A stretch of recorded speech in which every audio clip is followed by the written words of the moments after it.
Welcome everybody to Three Wide in the Middle, your home for all things racing with me, Thomas Brandon. And with me, 2 weeks in a row, we got a streak going now, Keith. Keith Bradley, what's up, my man? How's it going? What's up? We need to start the counter clock Yeah, here. exactly. Get one of those like things where you ding, punch the clock thing and it keeps track for you. Yeah, we need to do that. So how was your weekend? It was pretty good. Nice. The weather's been really nice finally. Ours has been hot as hell. It's starting to get hot. We're under an air quality alert today, so that we're not even It was like fucking July 107 yet. yesterday. Yeah, we've had triple digits like the last 5 out of 7 days. The air conditioner in the house went out over the weekend, had a brand new AC and furnace unit put in yesterday. There's a 15K hit to the old checkbook. So, luckily that was not mine in my trailer. That was, selfishly, that was my parents, unfortunately for them.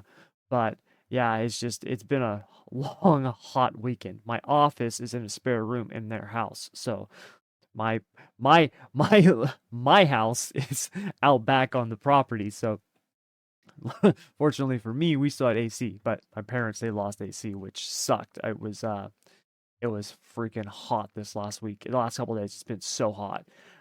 Fortunately, though, we do have cool temperatures starting today, which is awesome. I don't being hot. So I hate the heat. I've said this numerous times. I can't stand the heat, but I can tolerate it as long as it cools off decent, somewhat at night, right? When I walk outside at 10 p.m. and it still feels as hot, maybe even hotter, because here in California at night when we have those heat waves, what happens with us is the temperature will drop some, but the humidity goes up a ton for us, right? Like we'll get like a night where it's like 70% humidity. That's really high for us. That's hella high for us. And the temperature will drop to 80 degrees. Well, 80 degrees with 70% humidity, it feels like it's 90, right? Like that's still hot. It's not comfortable. Where like last night, 8:30, you walk outside and it's 78 degrees. It's like beautiful. I can open up my windows. I don't have to run my freaking air conditioner all night long. I can handle that. But that crap that we've had the last few days, up until last night, where it was just you walk outside and it feels like you're getting slapped in the face. I can't stand that. And the weather's the only good thing California's got going for it. I mean, dude, we start losing that, I'm gone. Oh, like really gone. So yeah, I hate this time of year every year. It sucks. Don't like it, and I can't wait for it to be over. I agree. Yep, And it's the worst. The only good thing about summer is racing. That's literally the only good thing about summer yep. is And racing. I think we could probably go back to past episodes of the Yep. podcast and hear us bitch about how we hate the heat. Yep, I'm sure But this it's time true. last year we were I complaining about the same thing. absolutely hate it. Like Yep. if it could stay between 65 and 75 year round, boy, I'm there. Yeah. Sign me up. Yeah, I would be happy with that too. I still like to have I like winter, but my winter is not like yours. So I fully understand that my winter is not what most people in the world experience as winter. So We should uh, we should trade winters one time. yeah, I've been through cold winters. When I lived up in Washington State, the year that I was my first year up there was the coldest winter they had had in like 25 years. Like it was like the coldest winter on record in like 25 years. And I mean, I remember one night driving to work and there was a foot of snow that had fallen in like 12 hours, which for up there is a ton, right? I mean, the roads were frozen. It was sketchy, and I was commuting to work in my Honda Accord trapped in this snowstorm. I mean, I was literally to the point where I was like, I've got to get to work because I can't turn around. Like that's how bad it was. And there was lots of nights that were super cold and, wet and rainy and icy. And so I've gone through, you know, like a couple rough winters, not bad. Even Fortunately, then though, I have not gone through winters like you guys have out in the Midwest or in the South. I don't think winter in the South gets the respect it deserves because most people think of cold and they think of cold temperatures. And there's a whole other level of cold that most people, especially like I did not understand this until I experienced it. I say it all the time. 45 in California is not 45, in the Midwest or in the South. Where you've got humidity in the air and it's 45 degrees, it is another kind of cold. It's a bone chilling cold. Like it like penetrates you to your core. It's hard to explain. I remember when we were at World Finals, it was like 48 degrees outside. Keep in mind, this just a few months ago, when it was 48 degrees in the wintertime here in California, I was wearing every day to work for my glass business. I wore a pair of black cargo shorts. I have more than one pair, obviously. I have multiple black pairs of cargo shorts. So you guys don't think I'm wearing the same pair of shorts for 6 months, but I would wear a black pair of cargo shorts and I had a black pair of like the long johns, like the tight fitting, like thermal type pants that I would wear underneath them. And the reason I did that is because I can't stand to be hot. And some of those shops that I go to, the body shops, still have the heaters on in there. And dude, you walk in, it's like a sauna. It's insane. And 48 degrees, most days, I'm taking my bottom layer off. I'm taking that off and I'm walking around with just a pair of shorts on. Okay? When I was at the World Finals, 48 degrees, I couldn't feel my feet. I couldn't feel my feet. I couldn't feel my hands. I felt like I had needles poking me everywhere because the moisture in the air with that temperature, it was like torture. I was so underdressed for it. I looked at the weather temperature before I flew back to North Carolina, and I was like, oh, it's going to be in the 40s. No problem. Like, I packed what I would wear here. That was a mistake. Like, I had on a hoodie, pair of jeans, pair of shoes, a pair of socks. By C Main, I was dying. So, yeah, I fully understand that there's a big difference in the winters. And when you look at the winters in the South and people are like, oh, it's 55. Yeah, but 55 there is not like what you think. It's cold. There was who was the guy? There was a guy sitting next to me and Chris when we were at World Finals. He was with his dad. Him and his dad. They showed up, Keith, in like snowmobile suits. Like the head to toe Yeah, snowmobile suits that you wear that makes you look like the Stay Puft Marshmallow Man. That's what they were wearing at World Finals. And the that's dude amazing. he was telling us, he was like, we learned years ago when we went because they were telling the story about when they went down to Volusia for Dirt Car Nationals. He's like, and you look at the temperature and you're thinking, he's like, it's in the 40s, it's in the 50s. He's like, he's like, it is so cold, it's bone chilling cold. So he's like, now we don't, this is what we bring. Yeah. I was like, well, dude, you were way smarter than me because I didn't do that. You're dying right now. So, Yeah. And then you calculate the wind coming off the cars, oh, like dude. Oh my God. Yeah. it makes it so much worse. Like It's torturous. I remember going to Eldora, me and Wade, and it was Oh, for Let's Race 2 after we got back from Bristol, and it was really cold in Bristol for the Outlaw race. Well, then we decide, hey, let's go to Let's Race 2 up at Eldora, and it is so much colder because, of course, we're further north. yep. And then you add in just a little bit of moisture in the air. It makes it 10 times colder. And I was Yep. you. All I had was a pair of jeans and a Yeah. sweatshirt. And I was like, I'm miserable. Yeah. We had a hotel room and I'm like, I'm just, let's go sit in the car. Let's go to the hotel room. I'm over this. Yeah. It is. It's horrible. It's absolutely horrible. It's funny you bring up Eldora. My cousin, Nikki, she's out visiting right now. Her husband Ryan, he's in the Air Force. Well, they've been at Um, what's that air base that you guys have that's big in Ohio? Is it Wright-Patterson? Yep, right. Patterson Air So, Force Base. so they've been there, they've gone through Ohio twice now, and they're going back, and because they love it, they absolutely love Ohio. And I gotta tell you, when I was back there, I loved it too. I couldn't believe how much I loved it, but they love it, and they bought a house. And they're going back to he's going back to Wright-Patterson, and he wants to retire there. They actually bought a house in Ohio, and it's outside of Dayton.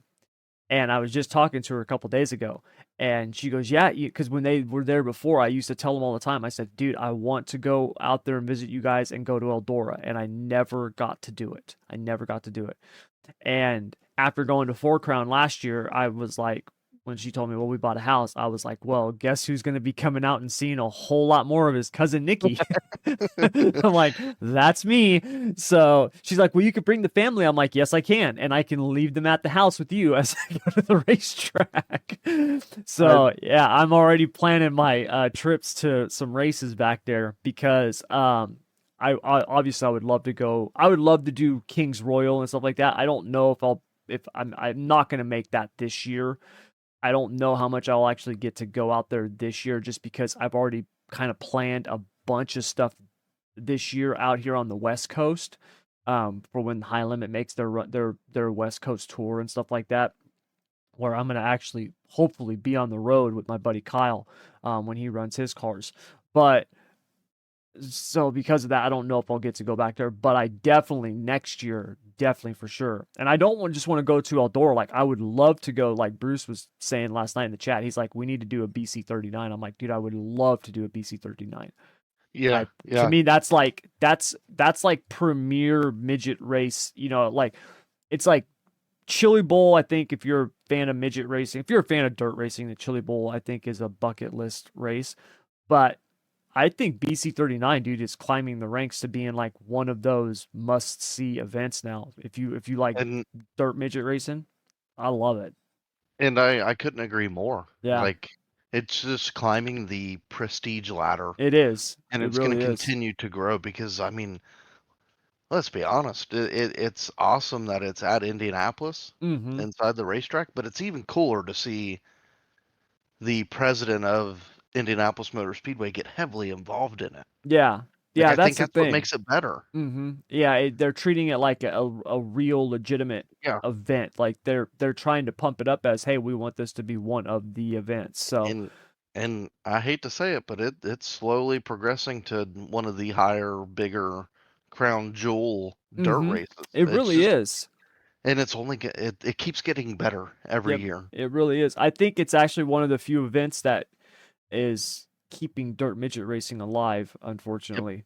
Like And Chili Bowl, BC39. Like I think there's a handful of these events where it's like, hey man, those are still important in the world of dirt racing, not just midget racing, dirt racing. yeah. And I think it helps that it's got the Brian Clausen tie to it. Oh yeah, I mean that's obviously a big deal as well. So, all right, well, enough rambling. We got a bunch of stuff to get to today, and hell, we've already chewed up a bunch of time, but we got hit or miss, couple of topics on that to cover. We got a lot of stuff to cover in the dirt track recap. We got our NASCAR pick'em, with our best bets. Me and Keith will go over our Denny Hamlin bracket challenges, which I Keith, is yours busted? Or I'm do you not even have going you to still have talk your about mine because okay, so it's Keith's yeah. bad. Mine overall, I still have a shot to win my driver, my pick, but everything else is pretty much shot to hell.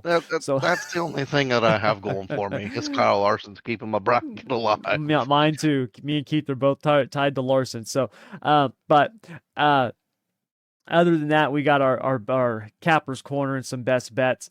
But before we dive into that, I gotta talk here about the NASCAR charter system, and the issues that are being faced because right now, as it stands, there is no charter agreement. And more importantly, if you listen to what some of the people are saying in NASCAR, the offer from NASCAR is actually worse. It's really bad. In fact, some teams are looking at it as kind of a slap in the face. So, what is the big sticking points with the charter system, and what is it that NASCAR, when I say NASCAR, I'm talking about the heads of NASCAR, right? We're talking about obviously the France family. They're still the family, right? That this is their business.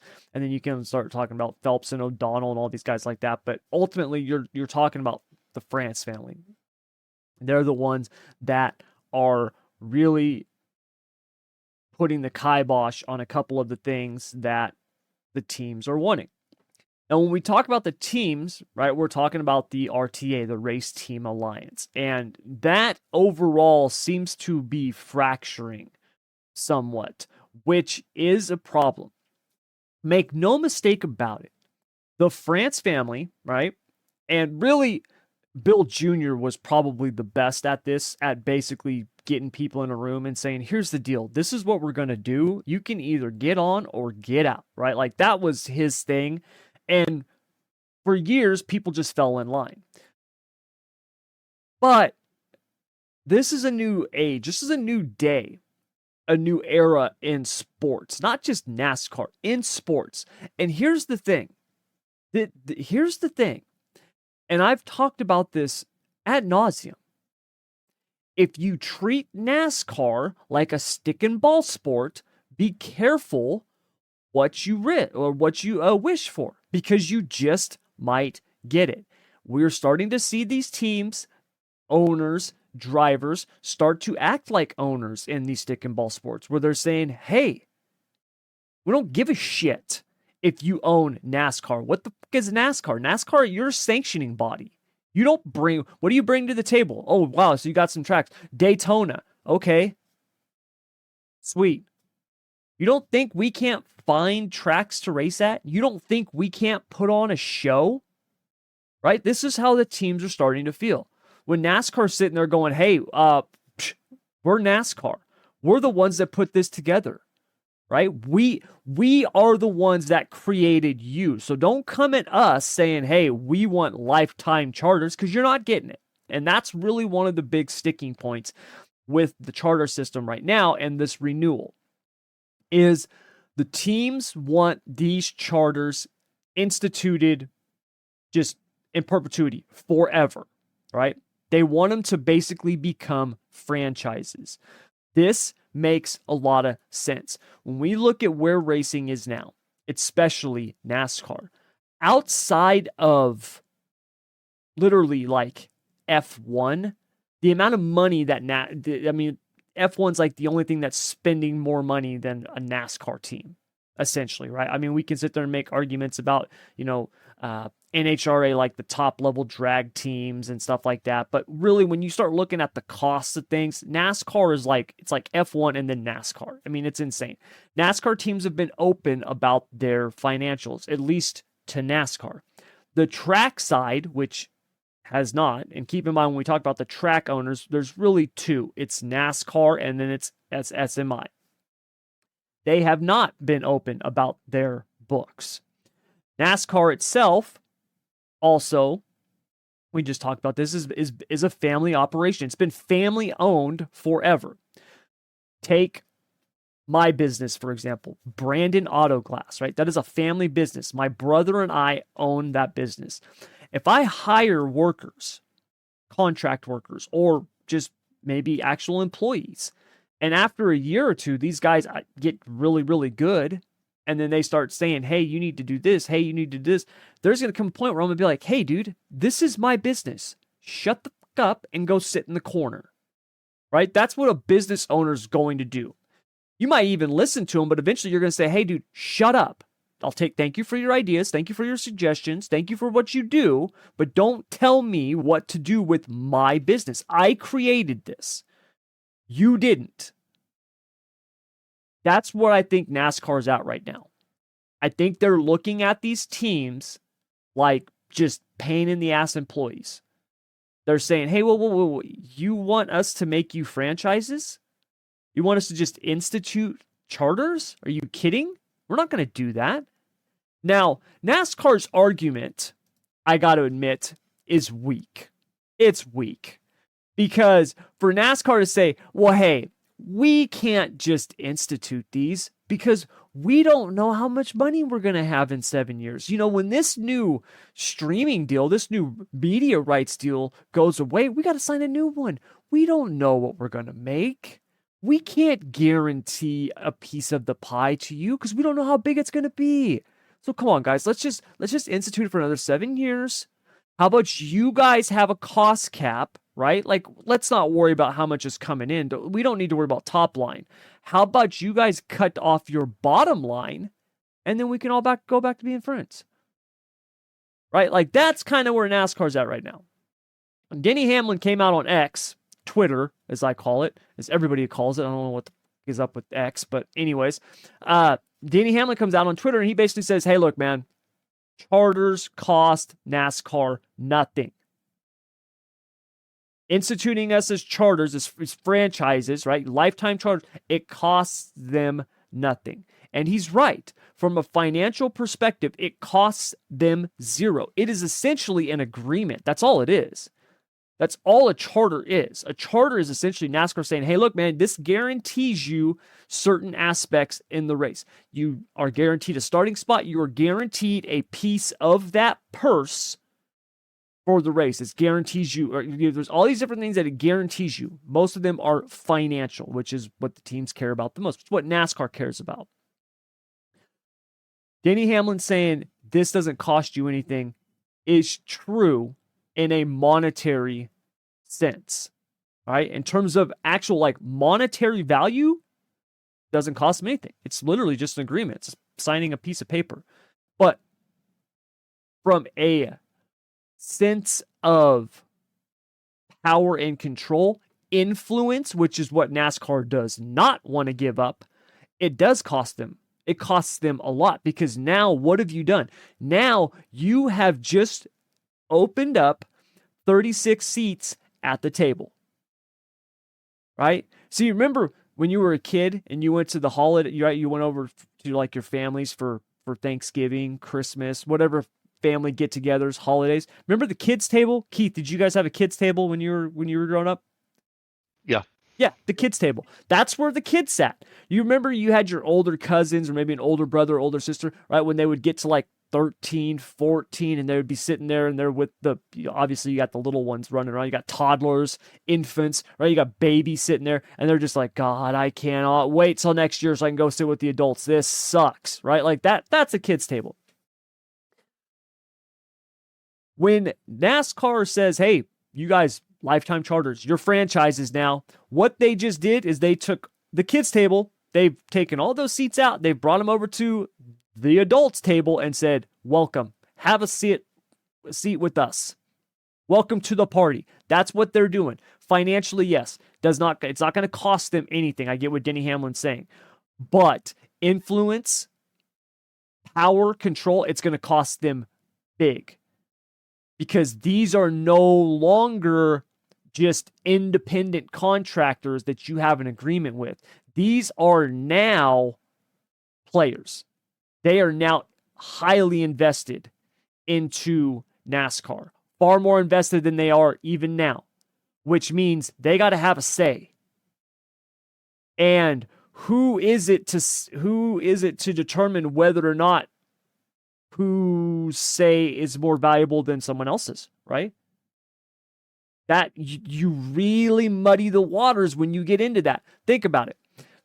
Let's say they institute these charters, these lifetime charters, right? What is Hendrick Motorsports or Joe Gibbs Racing? What's their position compared to, I don't know, Front Row or Trackhouse or Colleague? Is it the same? Do they all have an equal voice? Right? Those operations that have one car, are they the same as a Gibbs or a Hendricks that got four? Right?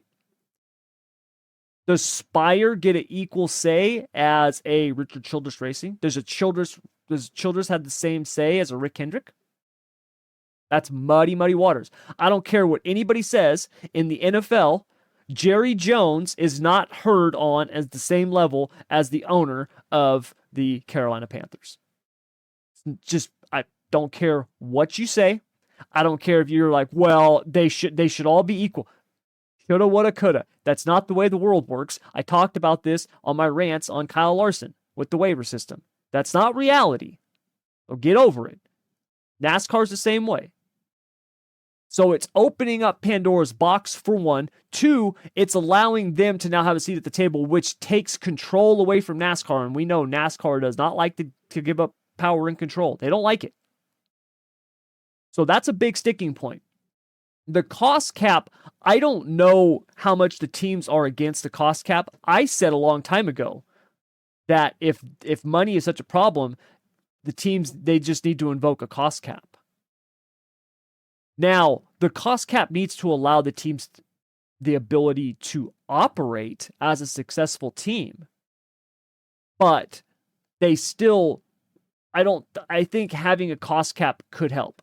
Couple of reasons. Number one, if you have a cost cap, you can also control costs. What do I mean by that? Let's say the teams implement a cost cap and NASCAR comes out and they say, hey, look, you cannot spend more than $5 million per year per team, right? So not organization, right? Hendrick doesn't get $5 million to operate 4 teams. They get $5 million per team, right? So it'd be $20 million total, just using simple numbers. But let's just say that's it, $5 million per team. Well, now those teams can turn around to NASCAR and say, hey, look, your single source suppliers that you got us working with here, right? These guys that you made, government type, no bid contract deals with, these people over here that are charging us like, I don't know, $5,000 per louver. Maybe we could restructure those prices some. We're on a cost cap here. Maybe we could figure out a way to help fix the costs of some of this stuff, right? Does this next gen car really need to cost $400,000? Is that really what it should cost? Right? So I think if they have a cost cap, I do think it would allow them to kind of fix some of those issues. It gives them a little bit of leverage. If NASCAR comes out and says, hey, look, well, it's going to be a cost cap. We're not adjusting what you're paying for. Those things that you're paying, you're going to have to figure it out. If that's the case, I understand the teams being like, hey, man, blow it out your ass. We're not signing that. So I understand that. I do understand the cost cap problem. If you look at what the cost cap is in F1, and this is, I heard some people saying, well, they should have a cost cap and everybody's salary should be with that cost cap. So they're talking about it doing a full-on salary cap like you have in the NFL. Keep in mind, a cost cap and a salary cap are two different things. A salary cap is for personnel. That is for employees. So on an NFL team, the salary cap is what they can pay the players as a whole. A cost cap is what you can spend on R&D operations, right? The car itself. Those are two very different things. You fold the driver's salary into a cost cap, you're going to have a problem, right? F1, they don't do that. You can go out and you can pay for the best drivers, and it doesn't affect your cost cap. But the R&D of your car does. F1, they can do, I think it's 130 million, let's see, 135 million per year is their budget cap.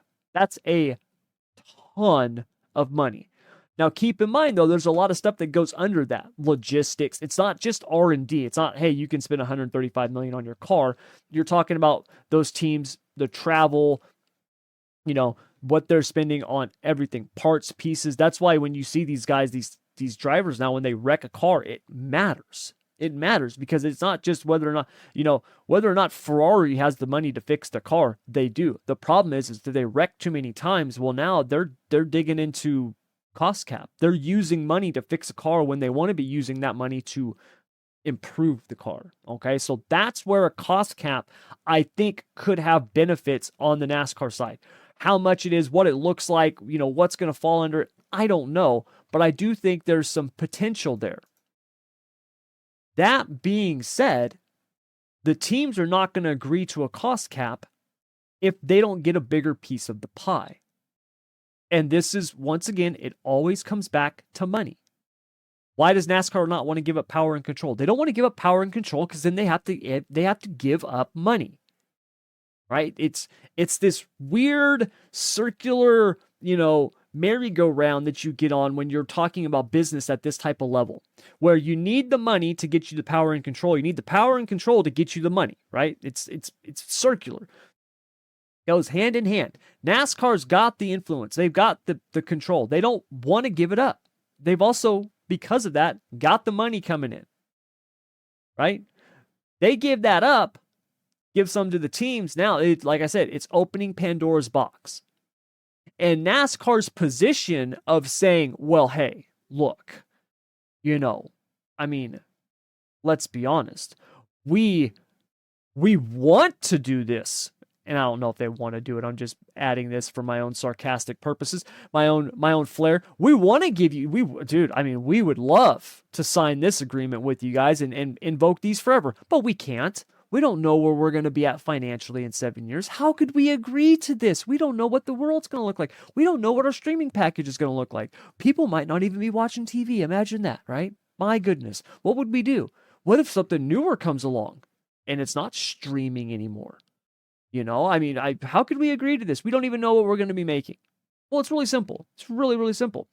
Because what you do is you say, hey, look, man, we're going to invoke these charters.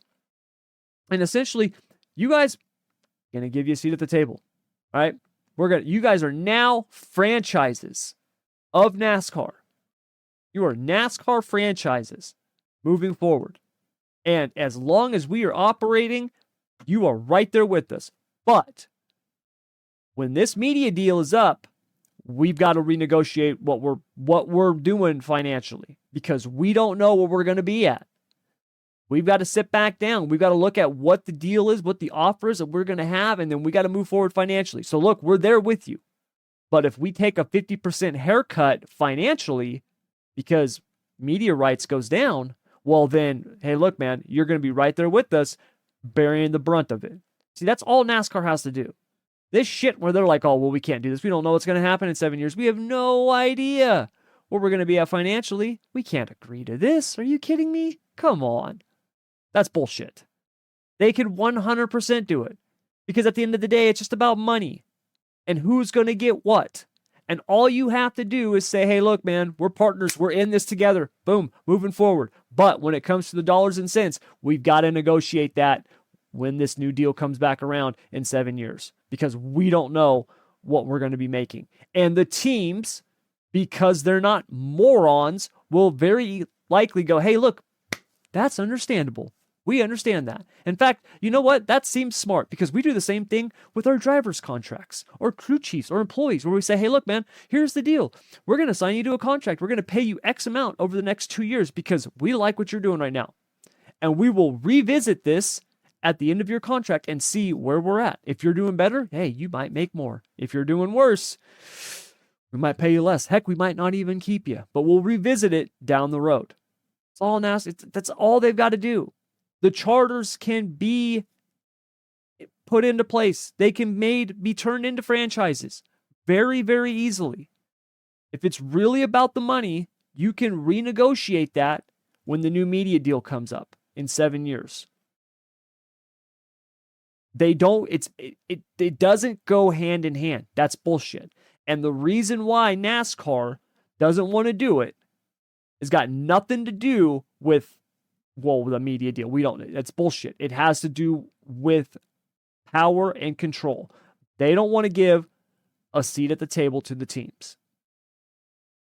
And unfortunately, I thought we would have a deal done by now, and it's looking like it's going the wrong direction. And it's going to be interesting to see what happens if they don't get a deal done. Because then, what do we have? We back to the way things were? Hey, man, show up and race? Or are we going to see something completely different grow about this? And that's the scary thing. Because I got to be honest with you. There's a lot of stuff I still like about NASCAR. And there's a lot that I don't. A big thing that I don't like is what a lot of the higher ups at NASCAR do, because I think a lot of their decisions are bullshit. And I know it's really easy for me to sit here from behind a mic and criticize, but some of them seem very common sense to me. And it seems like I don't know how this could even get to this point without you guys thinking about this. And I got to admit, I'm kind of concerned for NASCAR because no matter how much they piss me off, it's still a sport I grew up loving. And I still really, really like it. And I enjoy it. You know, when the racing's good, God damn, it's awesome, man. It really is. And it's sad to see where we're at right now with this agreement because I'm worried that one might not get done. And if that happens, it's hard to look out onto the horizon and predict what's going to happen in 2025. All right, Keith. It's time for hit or miss. You ready? Let's do it. All right. Sorry, man. I had to get that off my chest. The whole charter thing, it's just, I don't know. It's tough, man. Where do you fall on the charters? Do you think the team should be made into franchises? Where are you at with that? I'm pro team. I think NASCAR needs to do what's right for the team. I do the too. Teams. I do too. Because without the teams, you don't have NASCAR. Exactly. Without the drivers, you don't have NASCAR. Exactly. It's not like it was back in the day with Bill France Sr. and Bill France Jr. Keep in mind, any Tom, Dick, and Harry could go out to a junkyard, grab a car, and show up to a NASCAR race. Ricky Rudd saw a bumper sticker that said, if you want to race, Daytona's the place, and literally put a car together and went and ran the Daytona 500. That's how he got started in NASCAR, folks. Those days are gone. You don't have just a bumper crop of any guy who wants to come out and just show up and race. That's not happening no more. So back then, Bill France was like, hey, dude, you don't like it? Pound sand. Get the hell out of here. I got 20 other guys waiting to fill your grid spot. That's not the case no more.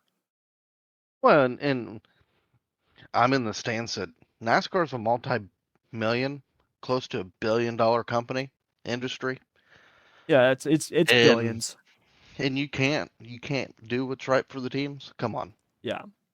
Yep. Get out of here. Yeah, yep. You can. You just choose not to. Yeah. And look, I understand because I think this happens too often where people on the outside, and look, I'm guilty of this too, we all are, where people on the outside look at something and they say, hey, look, man, you've got more than enough to spread around. And I do think NASCAR does have more than enough. But I also, because, and this is the thing, NASCAR is not transparent. They're not showing us their books, right? I also understand as a business owner that things can add up fast and things can hit you fast. So I can understand NASCAR's point where they're looking at like, dude, if we give 36 seats at the table with us, and we start having to show books and start having, what is that going to do to us, right? That could get out of hand really quickly. I understand the reservation, but I also really understand the team's perspective where it's like, hey, look, man, like, what are you that inefficient? What are you, the government? You guys can't figure this shit out? Like, come on, you just signed a multi-billion-dollar deal. How about let's figure out how to do this, right? Like, give us a seat at the table so we can work together. Let's end this whole you own us type of shit, and let's really take this thing to the next level. So I understand both sides of it. I don't like the NASCAR side of it because I do think at the end of the day it's about power and control. I think that's their problem. I can understand the financial aspect where they look at it and they go, man, this could get out of hand really, really fast. But also, you still have to be cognizant of the fact that those drivers, those teams make you a lot of money. Because like you said, Keith, ain't nobody showing up at the track to look at an empty track, right? I'm not going to go to the Daytona 500 and then be like, dude, you know what would be awesome today? Is if the cars didn't go on the track. That'd be sweet, right? What a 500 that would be. Just hanging out at a NASCAR track, right? There's only one track that I care to go to with no cars on it. That's Indy. That's it. It's the only track on earth. Every other track, I want to see a race. So you got to have the drivers. You got to have the teams. All right. Hit or miss time. All right, Keith. Ready? Let's do it. All right, so lot of news rumors flying about this over the last few days. So hit or miss the mark. Martin Truex Jr. will retire after this year. Hit or miss? I think it hits the mark. Um, while he has been performing really well, the results aren't there. The finishes aren't there. Now I know people are going to be like, "Well, he's been really fast." He has, but well, let's look at the bigger picture here. Yeah. Martin hasn't finished where he deserves, whether that be crew chief mistakes on calls, driver mistakes, or just terrible finishes, honestly. Yeah. Just bad Um, luck. I think it's time. I think it's time for him to retire. I think the writing is on the wall, especially at Joe Gibbs Racing, because let's face it, the last year and a half, we've heard nothing but when's he retiring? When's he going? Is this the last year? I think it's time to just walk away while you're kind of on top. Yeah, I think from the Gibbs perspective, their biggest issue is the uncertainty of it. I think that's probably the bigger of the issues. Yeah. I do believe if Truex went to Joe Gibbs and said, "Hey, look, here's the deal. I want to do one more year after this one. Race this year. Next year is going to be my last year. Let's sign the deal, one more year, and then I'm done." I do believe if Truex wanted to do that, I think they would be fine with that. I do think that whatever Truex decides to do is going to be what happens. Meaning, if Truex decides to come back, however he comes back, whatever his new agreement is, that's it. I do think that if he signs an extension with Gibbs, if he says, "Hey, I want to come back," I do believe Gibbs is going to say, "Hey, look, man, we need to know when you are done. You want to stay for 2 more years? Great, we'll have you. But we need to know at the end of that contract, you're done." I think that's where they're at right now. Because Truex has done this for the last 3 years, where he just doesn't know. I think a lot of it was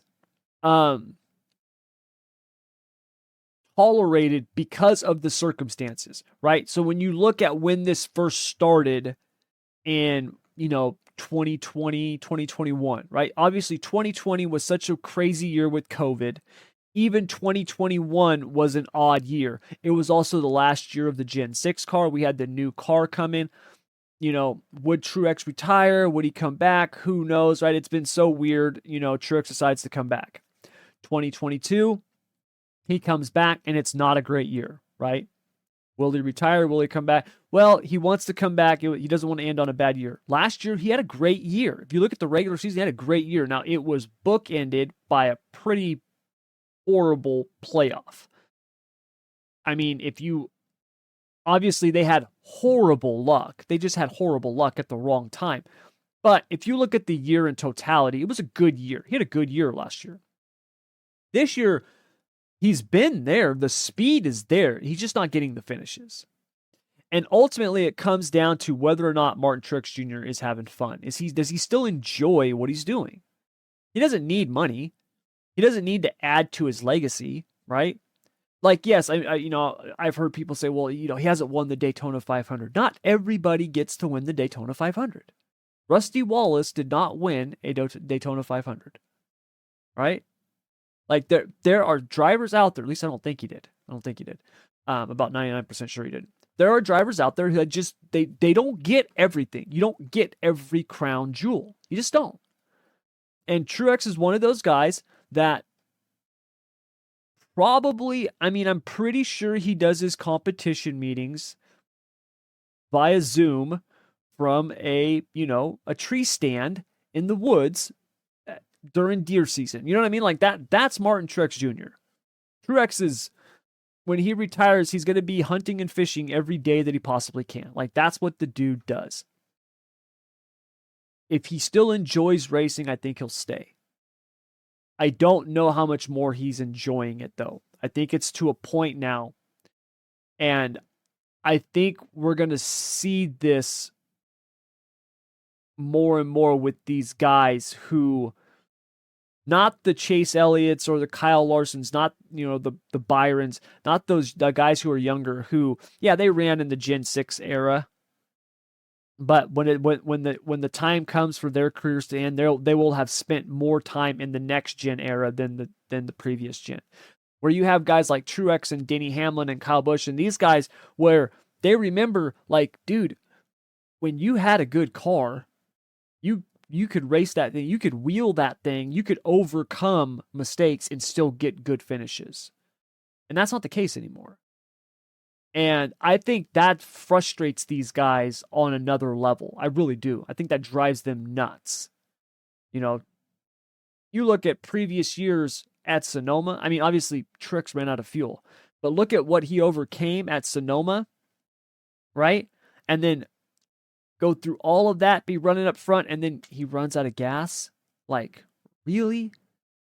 Or you've got a top 5 car, and then all of a sudden you're stuck back in 15th after a pit stop, and now you just can't go nowhere because of dirty air, right? The racing is so different than what some of these guys are used to, where, we had, I remember when the term aero push started becoming a real thing, right? And the aero stuff has been around now for a very long time, but you could still run the line that you wanted to run, right? Remember that, Keith? When even in the cars, a few years, 7, 8 years ago, right? Yeah, you dive down in the corner, the guy was in front of you, right? Aerodynamically, your car's not going to be as good as it should be in clean air, but you could still run the line that you want to run, right? You could run behind that guy. Now, dude, you got to change lines just because you need air. Like, that's where it's at right now. So I think for a driver like Truex, who's used to having more control and being able to overcome stuff, I don't know if he's enjoying it as much as he used to.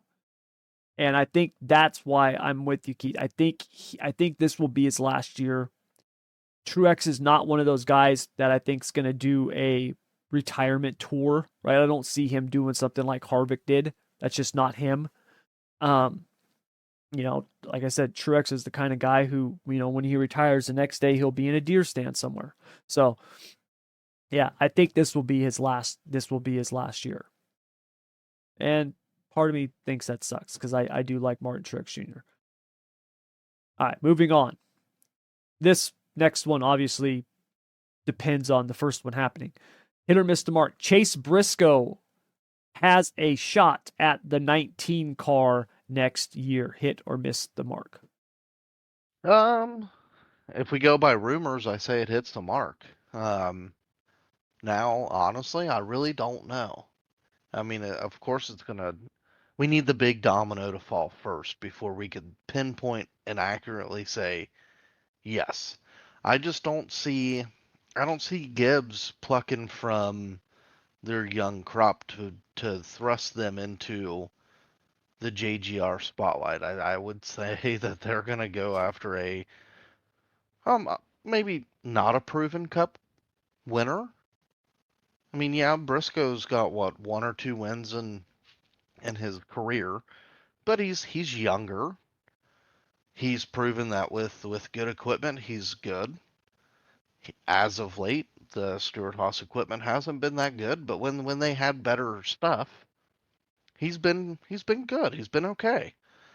Um, I I say if you go by the rumors, I say it hits the mark. But like I said, we need that first domino to fall before we could really accurately say yes.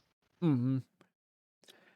Yeah, I'm with you. We got to have that first domino to fall.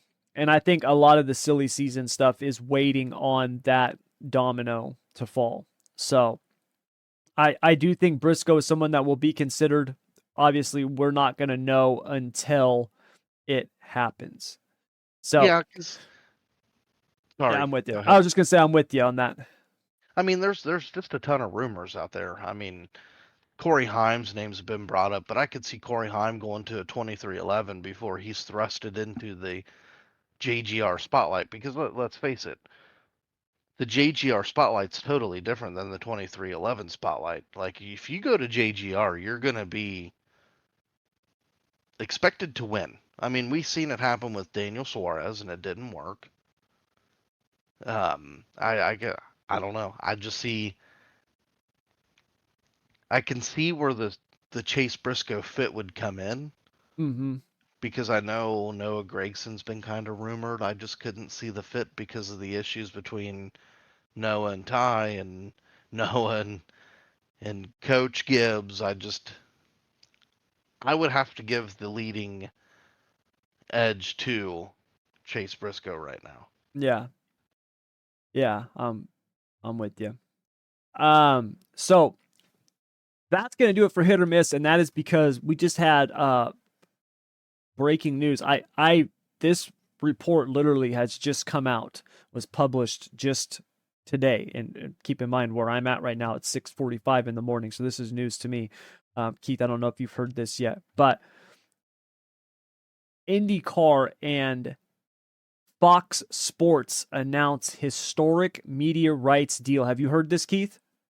I'm looking at it right now.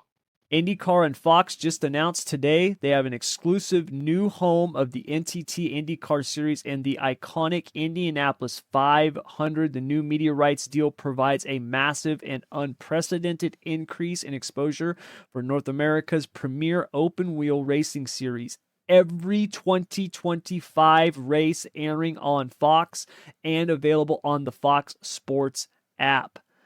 That's incredible. Folks, this means that IndyCar will be the only major motorsports series with a broadcast deal. Think about that. That's insane. IndyCar is on Fox. IndyCar, I don't want to say they bumped NASCAR because I don't know what happened. But NASCAR was on Fox. NASCAR is not going to be on Fox anymore. At least, not going forward. And it's going to be interesting to see what happens with this because obviously the Indy 500 will be on the main Fox network, right? What races are going to be on Fox Sports 1 or FS2? I don't know. But the fact that it is just on Fox, it's not, NASCAR. It's not Fox, then Prime, then CW or TNT or ABC or NBC or CBS or whatever the hell else, right? I mean, it's been cut up into pieces. It's just Fox. I think that's huge, Keith. I think that's huge, man. That's big. And if you think about it, next year, Coke 600 is usually on Fox. Mm-hmm. Fox lost the Coke 600 to Prime. Yep. So what a better way to pick up what the a slack. better way to, get the Indy 500. You get the Indy 500, but from what I was just reading, it looks like all the bump day stuff for the Indy 500 will be on FS1. Everything else will be on Fox, which is, hey, this is which huge. is awesome. Big. Yeah, that's awesome, man. I think that's incredible. And I think it's great because they get a dedicated spot. They get a dedicated broadcast. They get a dedicated TV channel. They get every race is on Fox, which I love. I think it's great. I hate how the NASCAR schedule, like up till Sonoma, everything's on Fox, and after Sonoma, everything's on every other channel that you could think of. Yep. I think it's great. I do too. And I have been getting back into IndyCar racing the last probably, I'd say, year and a half. So keep in mind, when I was at the height of my racing fandom, right, all through the 90s into the early 2000s, NASCAR was number one for me, but IndyCar was a very close second. I loved IndyCar racing. I loved it. I absolutely loved it. I grew up. Al Unser Jr. was one of my favorite drivers of all time. I loved Al Unser Jr. Obviously, I was a huge fan of Mario Andretti. I mean, he was kind of just like a god when I was a little kid, right? Like he was just, when I was a little kid, it was just like, okay, well, Mario should be on the track forever because he's Mario, right? Like that's just how I looked at it. I didn't even know how great he was until I got older and really started to like look back on it and be like, damn, this guy was insane. But you know, Andretti's, Unser's, Ray Hall, Penske, right? Like these names were huge and I loved it. I loved IndyCar racing. I loved it, man. And it kind of fell off for me. The whole, obviously the IRL kart stuff, when that happened, I just was kind of like this, I just looked at it cause I was younger back then. I was just kind of like, this is stupid. What's going on? Right. Cause I was like 11 or 12 when that happened. And I just didn't understand. I'm like, what the hell is this? Why are they doing this? What's going on? And I kind of started losing interest after that. Because all I knew was the Indy 500, one of my favorite races, I'm not going to get to see all my favorite drivers there, which to me was dumb. I didn't like that. I thought that was stupid, right? So even though I kind of fell off of IndyCar racing, I never stopped watching it. There was always a couple of races every single year that I watched. Indy was obviously one of them. Texas, I loved the IndyCars at Texas. Old Texas, not new Texas. Old Texas. Auto Club. The IndyCars at Auto Club until, was it Greg Moore that got killed at Auto Club? I can't remember if it was Greg Moore. I don't remember. I want to say it was Greg Moore that got killed at Auto Club. But I remember watching that race, and I want to say it was Greg Moore. I could be wrong about that. It was so long ago. But I remember the IndyCars at Auto Club it was an incredible race, right? Like there was a few races that I just always watched and loved. I'm going to be honest with you. Over the last year and a half, I've been looking at IndyCar and I'm like, I could see where IndyCar can be more appealing than NASCAR. And this is why. Number one, the racing is incredible, right? The cars, if you grew up watching Indy cars like I did, the cars are so different now than what they used to be. If you can get past that, because I miss the old cars. I loved the old cars. I liked the Indy cars that looked like the old those Formula One cars, right? Back in the early 90s. And the Indy cars, they looked the same. They looked very similar to one another. I loved those cars. That they're gone, right? We don't have them no more. If you can get past that, the new cars are obviously engineering marvels. But the racing is really good. And here's the thing that people miss out on. And for some reason, we get to this point with content where it's like, dude, we've got to have more content. We can't pull back content, right? Baseball, 162 game season. We can't go to 140. That's 22 games per team. Multiply that by 30 teams. I mean, that's so many games. We can't give that up, right? What are we talking about? We can't do that. NASCAR, we can't not have all these races. Are you kidding me? Off weeks? That's nuts. We can't do that. IndyCar, I gotta tell you, I love their schedule. I absolutely love IndyCar's schedule. It starts in the spring, in March. It's like the first weekend or second week. Where's the schedule at? Starts March next year's 2nd. schedule, March 2nd. March 2nd to August 31st. Not February to November. That's a big difference. You've got, what is that? 1, 2, 3, 4, 5, 6, 7, 8, 9, 10, 11, 12, 13, 14, 15, 16. You got 17 races. Keep in mind, you've also got bump day. One of the weekends is Iowa, where they do 2 races on back-to-back days, right? But 17 races. Way better than 36. You know what I mean? Like, way better. The world that we live in today, there's an abundance of everything. We love scarcity. We love urgency. That's why people will not watch college basketball all year, but they'll tune in for the tournament. It's why, even obviously diehard hockey fans watch hockey all year long, but you have a lot of people who don't watch the regular season and then watch the playoffs because even for someone like myself who I used to follow hockey. I don't follow it like I used to, but I'll still watch the NHL playoffs every year because to me it's one of the greatest shows on earth. It's incredible. It's absolutely incredible. I could care less what happens during the regular season though. And I think we're starting to see a big shift in that, and I do think this is kind of a sign of the times. I wish NASCAR would do something like this. Do you really need 36 races? And I'm not saying they need to cut it to 17, but damn, 25 would be amazing. 26 would be amazing. Do we need to go 9.5 months? Do we need to do that? I don't know. I don't think we do. And then you chop up the schedule and you're on 4 different streaming platforms and people, and now here comes IndyCar.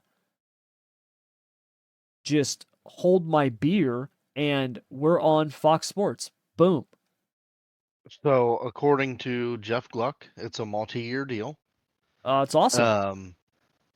All 17 races will be on Big Fox, so the main Fox channel.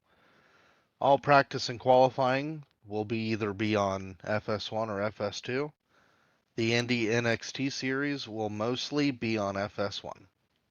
That's huge. That's huge. awesome.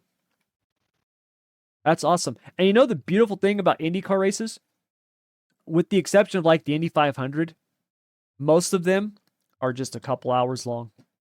Yep. You know what I mean? A couple hours. It's very hard for people to sit down and say, I'm doing this for the next 4 hours. That's a hard thing for anybody to commit to nowadays, especially young people.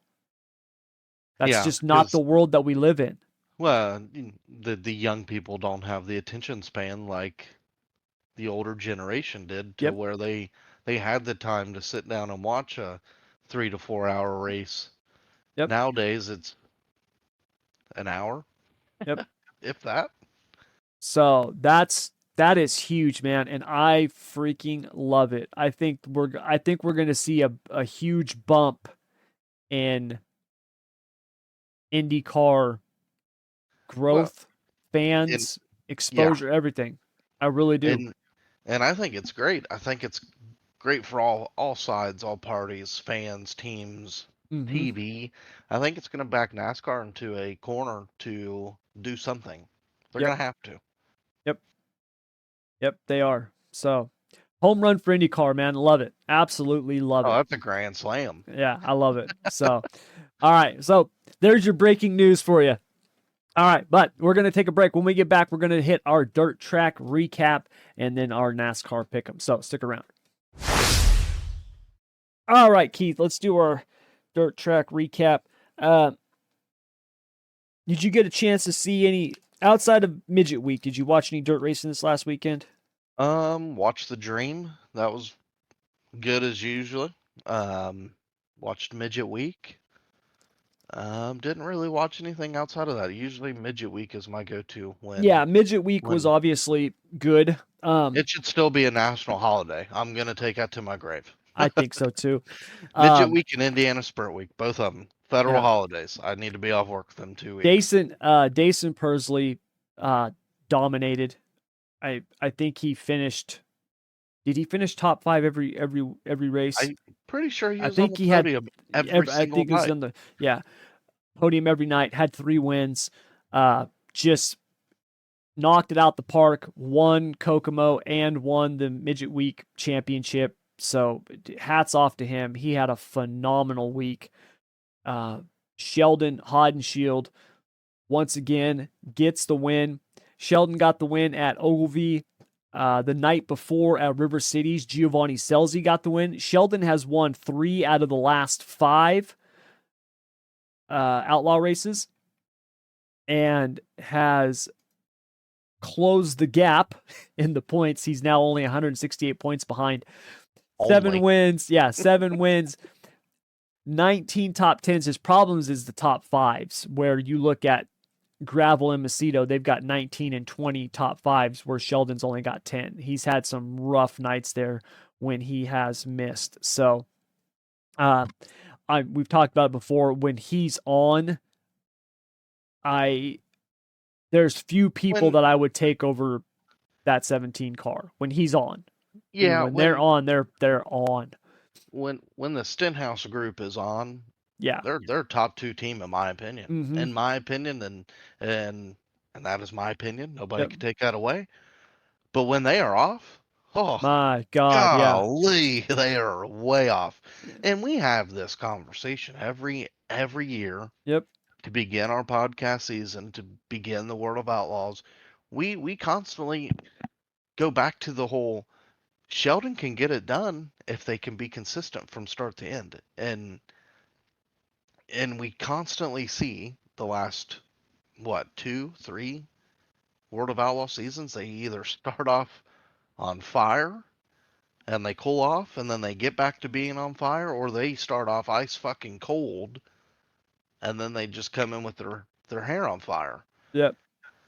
If Sheldon and that 17 group could figure out a whole season, and I don't mean they gotta win 17 races, but if they could, Just get the they could, consistency.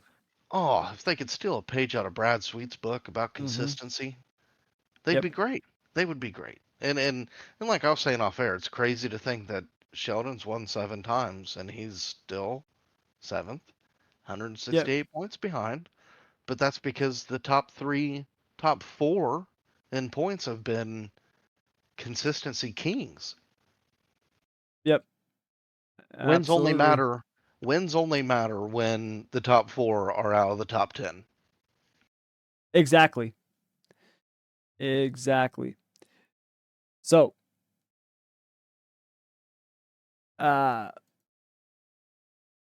you mentioned the Dream. Davenport got another win in the late model Dream. Shocker. He just seems, when it's Eldora and Davenport's there, it's very hard to pick against him. That was my pick. Who did you pick? Not Okay. Davenport. No, yeah, I know it wasn't Davenport, I but picked Bobby Pierce. Bobby Pierce, yeah. Pierce had a decent run. It seemed like he started a little too far back, though. I just don't think you can give Davenport. I mean, in Davenport led it. I mean, he led every single lap. He's just, the dude is incredible, absolutely So incredible. Bobby Pierce finished 2nd, so I was close. Yeah, but I he was had to. very close. He But he had started to. 9th. Yeah, I was gonna say he had to move his way through the field, and that's even in a 100-lap race. If you don't get the cautions to get you back into striking distance, it's hard to overcome that, especially when you have someone like Jonathan Davenport that far, starting on the pole. So Yeah, when you basically give Davenport a head start, you might as well just be it's tough, erasing man. for It's second. tough, dude. Yeah, it's tough. He's so good. He's so good. He, Now I don't know what it is with Davenport and Crown Jewel races, but he shows up. can I go ahead and put my next 18 picks for the Yeah. next 18 Crown Jewel races? I'm taking Davenport. Yep. So one thing that was interesting to me that came out of Eldora was the templates that they are starting to implement on the dirt late models. It's particularly on the noses. Now, we know how big of a deal aero is with the late models. And they've the late models have come to a point now where the current body design is really maxed out. And what I mean by that is there's no way that you're going to be able to increase the aero of the current design, right? It's pretty much reached its max. Unless you start skewing stuff and twisting stuff and really moving stuff around and reshaping things, you're not going to get more out of that design. And that's what teams are doing. You're seeing stuff now where these bodies, I mean, they look just disjointed. It's insane. You know what they remind me of? Remember the old Cup cars? How they would have the overhead shot of how skewed they are? Oh yeah, they look crooked. That's a dirt late model now. That's a dirt late model now, yeah. And now they're building it into the bodies where you look at them and it's like, dude, that car looks like it's been sideswiped. What the hell? But that's the Yeah, way it's designed. So now you've got them to where they're starting to implement these templates. I do think we will see a template rule actually come about. Not yet. They're still kind of working on it, but I do think we will see that in the next year to 18 months where they're and going to basically say, look, this shit's got to stop. You can't have these things like this. It's ridiculous. yeah, because it's eventually going to get out of hand for Yes. everybody, Mm-hmm. and all it's going to do is it's going to Cost hurt the money. weekend. Yeah, well, it's going to cost a Yep. shitload of money, Yep. and then it's going to hurt the weekend warrior Yep. Exactly. So by I hope we see. I don't want to. Like I've said before, I don't want it to be standard. I don't want it to be cookie cutter standard. Like I don't. That's not what I'm saying. I don't want everybody to have the exact same body, but there needs to be a box. They've got to box it in before it gets, like Keith said, out of hand. So that yeah. was something interesting I saw happening at I Eldora. I think for me the best takeaway from the dream is Tony Stewart shot down every fucking thing about the racetrack being sold. That was the best part of the whole Yes. weekend. So that was our last thing here. Well, not well. It was our last thing. We'll jump to that right now, and that was My bad. last week. We talked. No, you're good. You're good. There was only one other thing we had to cover before it. So, we talked about it last week. The rumors that we had heard. Literally the next day, Tony Stewart was out shooting every single one of them down, which is awesome. That is awesome. I don't want Eldora to be sold. I would love Tony Stewart to hold on to it until he literally cannot do it anymore, and then I would like to see him pass it on to the next Tony Stewart, right? Like that's what I want. That's what that track needs. Yeah, and what's wild is it's crazy how quick a rumor can take off. Oh my God, it's insane, especially And nowadays. yeah, and everybody just latches onto it, and then that rumor just gets even bigger. Like I was remotely upset that there was even a idea of Tony Stewart selling it because, like I've preached on here, Eldora is one of my favorite places to go to as a race fan. Um, the atmosphere is just it's different. Yep. It's a different atmosphere. It's a different vibe. You can get very comfortable there very quick, and I think that is huge as a race fan. Um, I love how Tony Stewart didn't fuck around and wait around. He went straight to the closest microphone and they put him on the spot. And I know the rumor was Flo was gonna buy Eldora, and then we all know the rest. It was shot down, thank God, because I hate to say it, but Eldora and Tony Stewart's the best thing to happen to dirt racing other than Kyle Larson. Yes.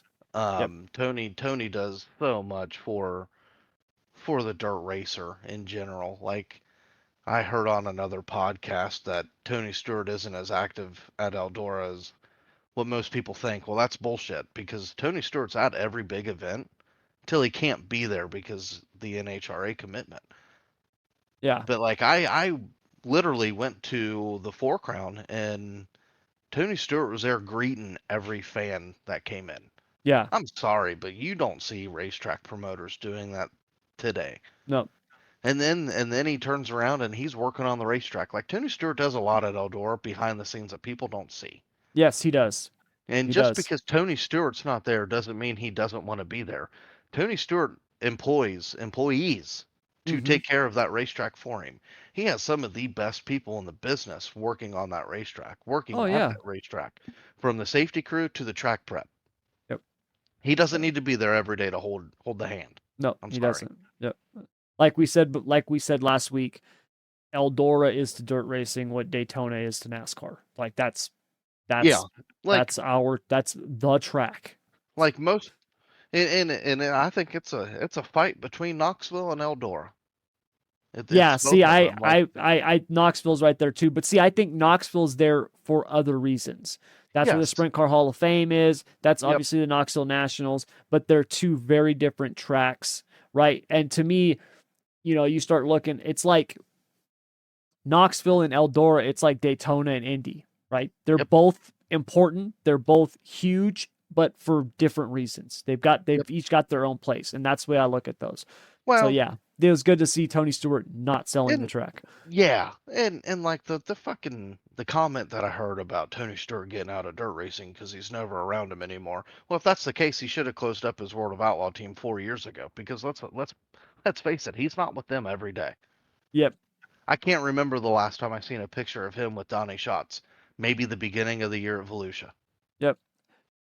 Absolutely. So definitely happy about that. I was ecstatic.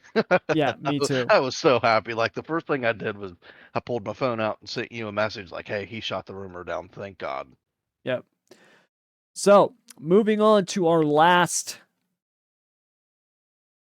dirt track recap, which was really, really big news this last week, as dirt racing has now gone to the betting window, which is incredible. USAC leading the way with this, which is awesome to see because usually they're behind everybody else as of late.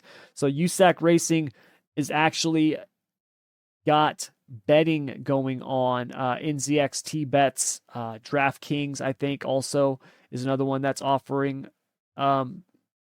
betting options. There's some other ones out there, fantasy ones. I like an Dirt underdog Draft fantasy. is the biggest one. Yeah, Dirt Draft. So they had for last night's race, for example, at Bridgeport, where Brady Bacon got the win, which actually makes him the winningest Eastern Storm driver. Now I think he's got 8 wins, Eastern Storm. But if you look at the odds for Bridgeport last night on DraftKings, Brady Bacon was plus 300 to win. Well, he won. You could have bet Logan Seavey, CJ Leary, Daison Pursley, Briggs Danner, Justin Grant. I mean, you could have bet all the way down to Sabin Bybent, Tom Harris, Steven Dravicki. I mean, like they had all kinds of bets that you could have made on the winner. Okay, on the winner. They also had prop bets. NZXT had prop bets. So you could have bet on Brady Bacon finishing 2.5 better or worse. So what that means is the half, for those of you who don't bet, that means that you can't have a tie. So if it says 2.5, if you bet, I bet Brady Bacon will finish better than 2.5. That means he's got to finish either second or first. If he finishes third, you lose. Ballou 9.5, Cummins 9.5, Briggs Danner 5.5, Justin Grant 8.5, CJ Leary 4.5. You have all these prop bets. And last night, if you were a betting man, you would have done really well on old Brady Bacon. This website here, they gave their predictions. They had Robert Ballou, bet Robert Ballou 9.5. They said better. Ballou finished 4th. They had Justin Grant. Grant finished on the podium. Brady Bacon to win. Brady Bacon won. So really cool to see dirt racing embrace sports betting. I've talked about this before. Sports betting is not going away. One of the worst things that happened in this effed up state that I live in, known as California, was last year or 2 years ago when it was rejected, the bill to legalize sports betting in the state. And there was 2 bills, one to legalize sports betting, one to legalize online sports betting. Both of them were rejected. The reason that pisses me off is the fact that it was rejected because you have a bunch of people who bought into the ad campaigns that were playing here, talking about how gambling causes addiction and homelessness and all these problems. And if you looked closely, those ad campaigns were paid for by the Indian casinos. It is the biggest hypocrisy. It drives me nuts. I spent a decade in that industry. I know it better than most. It used to piss me off when I would see these new laws being proposed and the very people that this law pertains to is campaigning against it. A new casino is going to be built. You have all the other casinos joining together to campaign against it because they don't want competition. That's why the casinos basically started these ad campaigns so we couldn't do it. And all it did, because this is the thing that people don't understand, all it did was make it to where those who want to bet online. Just go to the offshore sites, which have always been around. It allowed the state to actually do it legally and tax it. They said no because they're a bunch of morons. Now you have the same people who were going to bet anyways doing it in offshore accounts. Way to go. Sorry, I had to just rant on that because that pisses me off. Because I should be able to bet on these damn dirt races and I can't. Assholes. So it's awesome if betting is legal where you're at. Unfortunately, California, maybe one day, it'll probably be approved when the whole, electric car only law comes into place out here. So, anyways, hats off to USAC. I think that's awesome. I would love to see the Outlaws and High Limit, Lucas Oil late models. Like I would love to see some of these bigger series do this as well.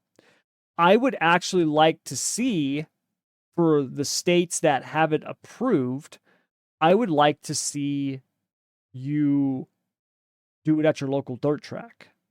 See, I think that would be really cool. You go to a dirt race and you're getting ready to watch the feature, and now you could literally pull out your phone and you could go bet on whoever, right? You're at the local race, and let's just say, Robert Ballou is making a rare appearance tonight at Kokomo, right? For the weekly show, whatever the hell it is. And you're like, I'm going to bet Ballou and I'm going to throw $10 on him, right? Like, I think that would be awesome to see. So I think we'll get there. It's going to take a little bit of time, but I do love the fact that USAC is embracing it because they should. Everything is tied to betting. Everything. That's like Keith, you and I talked about it before. When you watch the preview of your favorite NFL team, right? They're talking about, San Francisco's going up against the Rams. San Francisco's a 3.5 point favorite, right? They always mention the point spread. They always mention the odds. So it's just only natural that we see racing get into it as well. All right, speaking of betting, that's going to bring us into our last segment of the day. We've got our NASCAR Pick'em and our Handicapper's Corner. So, Keith, NASCAR Pick'em last week for Sonoma. Oh, boy. Neither of us did very well. Hold on, I got to pull this up real quick because I had Suarez, and I don't think he did very well. Finished 14th. Yeah, 14th. Where did Cam Waters finish? Was he in that wreck early on? Yeah. I think so, yeah. Why am I not seeing his name on here, though? Oh, wait, did he even race? Why am I not seeing his name on here? Yeah, he finished 35th. Okay, I just haven't gotten down that far yet. Yeah, he he's was in that accident. Yeah, down there. Yeah, way down there. So, yeah, tough week. Had a good showing beforehand. Yeah, he did. The race in general, I actually enjoyed it. There's some track, when it comes to the road courses, I think what NASCAR has right now is enough. I don't think we need more road courses. I think what we've got, it's enough. Right? We don't need to go to Mexico City. We don't need to go to Canada. We don't need to be adding more and more road courses. I think we've got enough. Yeah. Sonoma, I thought, was a good race. A lot of chaos, a lot of cautions, but overall, I thought it was a pretty good race. It was really good. I thought it had its exciting moments. Yes, it did. I didn't have on my bingo card Denny Hamlin blowing up on lap 4. No, nobody had that. I think that was the first time we've seen an engine in a next gen in a very long time just grenade the way that it grenaded. Yes. They said something about a valve spring broke or a valve broke. You don't hear about that much anymore. It's either the downshift revs blew it up or the upshifting blew it up. Yeah. Yep. It was kind of I'm not gonna say it was a nice sight to see, But it was a nice sight to see that the engines still can have the ability to just imploding. That they're 'Cause pushed to and the it did. edge. Yeah. But I agree with you. I don't think we need any more road courses, No. unfortunately. I think we're gonna get more. I don't Yeah. want to see more. I hate them with this new car.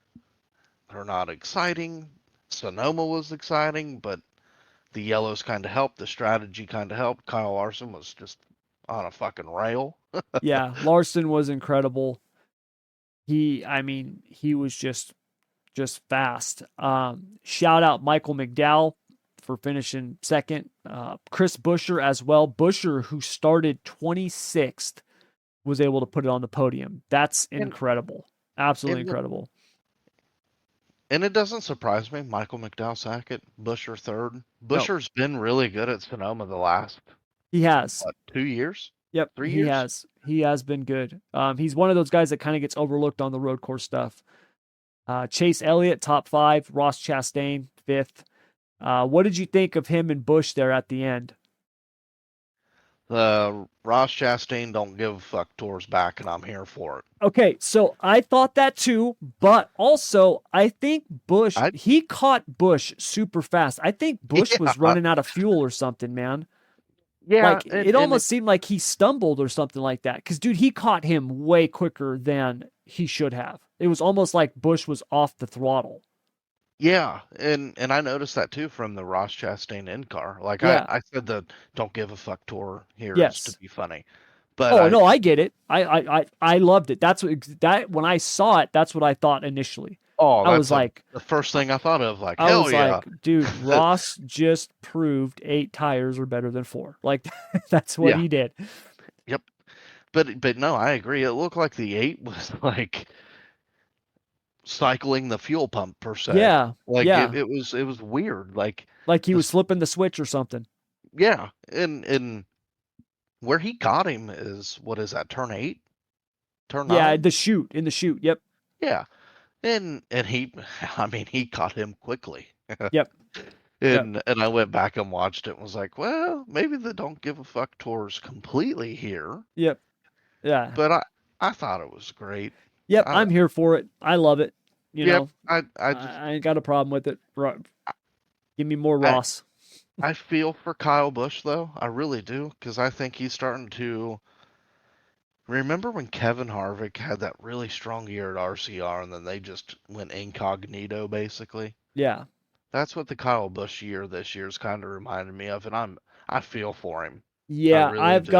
I've actually got a bigger, uh, I guess segment of, that I'm actually working on with Kyle Busch right now. I'm going to be probably doing it next week or the week after because yeah, his struggles, I think his struggles actually go back longer than RCR. I think RCR has increased it. I think it's multiplied it. It's put a bigger spotlight on it. But yeah, his struggles he's been on a decline for some time now. And And so and it makes sense because Austin Dillon hasn't been really good at all no. outside of the handful of wins that he like the Daytona 500 and the Coke 600 kind of fell into his lap, right? Yeah. If you take that Talladega. away, yeah, if you take that away from Austin, he's no better than a Rick Ware car. I'm sorry. Yeah, pretty That's just how it much. is. Yeah. And I don't know if it's Childers stuck in his old ways or what, but oh my god, it's away from the Xfinity stuff. The Cup teams, both of them, are just a complete joke. It's a mockery, and I hate to see it because I'm a big Kyle Busch fan. I think Kyle Busch is great for the sport because that is a outspoken personality, and I think we're about to get that outspoken Kyle Busch again because of the frustrations. Yes, and I do. Yes, he's definitely frustrated. It's brewing. It is Yeah, brewing. It's been it brewing is since the end of frustrated. last year. Yep, I'm with you on that. So, uh, other good runs. Shout out Todd Gilliland on a top 10. That was a good run for him. Corey LaJoy, 11th. Definitely good to see him up in the top 15 outside, on something other than a, restrictor plate race. He's definitely been needing some better finishes as of late because he has not shown what we both thought he was going to be capable of this year. Kind of disappointment runs. Logano, you start on the pole and then you finish outside the top 20. That's rough. Bad luck or not, it's rough. That's all there is to it. Noah Gragson, who had been running very well and consistent recently, 26. Truex Jr., we obviously know what happened with him running out of fuel. That was just a bummer. After you look at, he started 21st. He caught up in accidents early. He overcomes all this shit running up front and then runs out of fuel. It's just, it's such a bummer, dude. So tough finish for him. William Byron, 30th. That's another one that was really, really tough. And then really tough day for Joe Gibbs Racing. Like we said, like you mentioned before, Hamlin's motor grenades on lap 2. And Ty Gibbs finishes 37th. Obviously, Truex had a rough day as well. Bell, the only JGR car even remotely good during the day, and he finished in the top 10. So that was Sonoma. Quick note on the Xfinity race, SVG. I love it. I'm here for it. Congrats. That's all I got to say. Him doing the burnout, Austin Hill driving by, flipping him off. I'm all for it, man. I'm all for it. I love it. Tell me I a think we better need moment. I know. I think we need more of that in the Xfinity series, and it's going to be interesting to see what happens with SVG moving forward. You think he's going to be in the Cup Series next year, or do you think he's going to do another year of Xfinity? I don't know. I don't think anybody knows. I don't know either. And here's the thing. I don't know what's best. Because I think you can make the argument. First of all, when you look at the Cup car and you look at the Xfinity car, those two cars are so different. There's nothing similar about them, right? There used to be some similarities between the two. There's not anymore. We've talked about this before. I think you can make the argument that the truck has more in common with the next gen car because of how important the aero is. It's more important in the truck than it is the Xfinity in terms of how it's used and manipulated and stuff like that. I guess you can make a case where if he does go to Cup, what do you do with Zane Smith? Because they have him under contract too at Trackhouse. I know. But see, SVG is going to be 35. He's not a kid. No. He's a man. And I think nowadays, when you look at where he's at in terms of his racing career, the Cup car is similar to what he's driven for years in the V8 Supercar Series. Obviously, he needs to get better on ovals, but when you look at the number of road courses, I think SVG could legitimately go out and run top 20 at oval races, top 25s at oval races, maybe score top 15s, top 10s at restrictor plate races, because obviously we know that anything can happen there, and then be a contender at every single road course. And if you do that, you have a legitimate shot at making not only the playoffs, but you have a legitimate shot at making a run into the top 8, the final 8, when you look at the schedule based on the Roval and things like that. Obviously, the schedule can change, but I think he could be a legitimate playoff contender next year just because of how good he is on the road courses. I really do. So and I don't know if you want to waste a year. And I think Trackhouse probably sees that too. I feel like they're wasting a year with Zane in hopes that SVG could step into that car and perform better. Because has SVG's not gotten the finishes he deserves in Xfinity, but if you sit and watch the Xfinity races, he's a late comer at the end of Yes. the races, and he's usually really fast. Yes, he is. He just And it takes him a minute, mhm, and I don't know if that helps him or hurts him, but I think if I'm Zane Smith, I would be worried. Like, what is my cup outlook? Where do yep. I go? How do I fit in this equation? Because let's face it, Zane Smith has been terrible, Yeah, definitely. absolutely terrible. Definitely. And at this point, Zane Smith is like damn near last in points. I think he Yeah. is last in points. Yeah, he And I hasn't been think running good. I mean, this no, last weekend, he finished 16th. That was one of his better finishes. and that sucks. Yep. That's terrible to see because I thought Zane Smith had a very good career outlook for him. Now Yeah. it's kind of like, do you? And you got to wonder, like, does Justin Marks sit back and say, if we put SVG in the car next year, will we get any worse? Can Hmm. we get any worse? Yeah. No. Yep. But you get more chances of wins because of the road courses, and I think that's where SVG could come in and maybe not win all the road course races, but if he could snag one and make himself playoff eligible, that's more than what Zane Smith is doing right now. Yeah. It is. It I is. think Zane Smith kind of was Daniel Suarez thrusted into the spotlight too quick. Yes. Yeah. And I'm wondering when you talk about Suarez, I'm wondering what's going to happen with Suarez because he has not been running good this whole year. He got that win at Atlanta, but if you take that race out, He's been it, abysmal. yes, he is. If you look at his numbers this year, he's got an average start of 20th. He's got an average finish of 19.5. I mean, he is Terrible. finishing where he starts. He's got one win. We talked about it. It was Atlanta. It was an awesome win. Hats off to him. But if you take that out, you take that win away, he has got one top 5 and one top 10. If you Well, take out the win from Atlanta. and it makes you wonder. Maybe this is why Trackhouse is kind of dragging their feet on re-signing Suarez because he's not under contract next year. Yes, you're right. You're right. Um, maybe that's where SVG fits in. Maybe he takes over the 99. I don't know. I don't think anybody knows till it happens.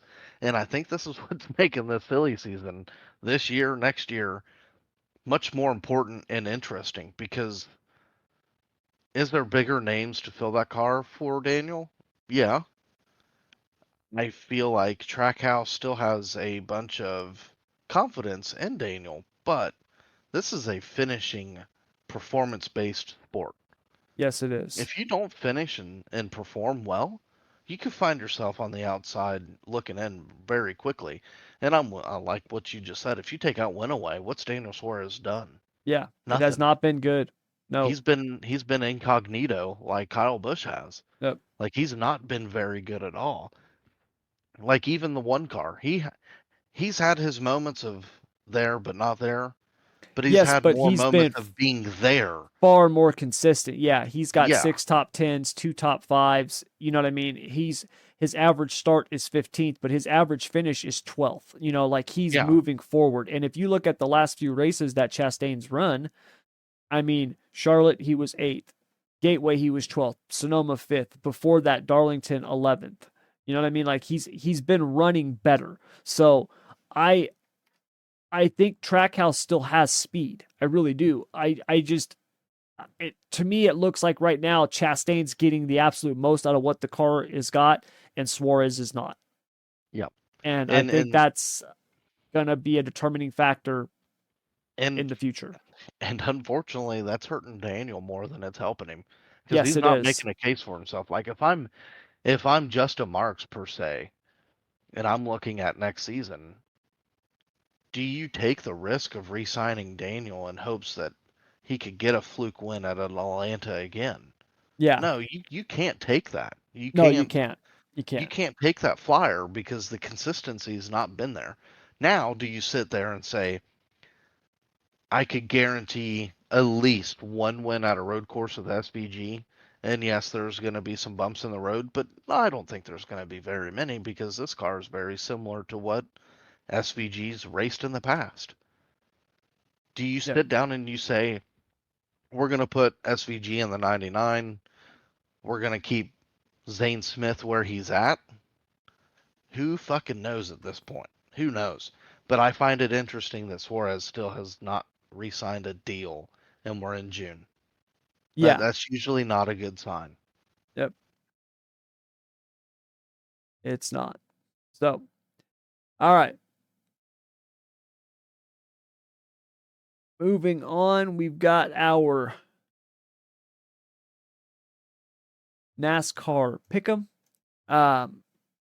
Last week, like we talked about, I had Suarez, you had Waters. Suarez got the better of Waters. So this week, we've got Iowa. Keith, who do you have for Iowa? I'm gonna go with Ty Gibbs. All right, Ty Gibbs. Not a bad pick. I like that one. I think the JGR cars are going to be strong there. I am actually, let's see here. Who do I want? I'm going to take,